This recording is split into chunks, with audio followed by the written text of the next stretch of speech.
One of my concerns is I just don't think the rotation scares you.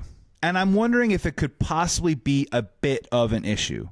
And when I say a bit of an issue is I'm just worried that personally I think Justin Steele and Shota Imanaga are going to be strong, solid pitchers. And I think one or both of them have a great shot at making an all-star team this year. But the other half of that rotation scares me, and I'm starting to worry a little bit that maybe the margin for error on the days when Shota and Steele pitch is going to be a little too razor thin, as in you better win the day Shota and Steele pitch, because otherwise it's a crapshoot on the other 3 days. And that's the part that maybe has me leaning back a little bit on going crazy about what I think the Chicago Cubs are capable of this year. I'll be honest with you, I've watched him before, I watched him last year, and I've seen him this spring. Not a big fan of Matthew Boyd, and it worries me a little bit. Jamison Tyone, look, he's been the perfect Cub, right? When you sign a Cub pitcher to a 4-year deal, I always say this, that out of the 4 years, maybe 2.5 are positive, but he's definitely going to give you at least 1.5 terrible years, because that's just the Cubby way, as long as I can remember and as long as I've been a Cubs fan growing up. So Jamison Tyone's given you a bad year, and now last year, I will categorize that as a good year. So in the third one, what exactly are we going to get from Jamison Tyone?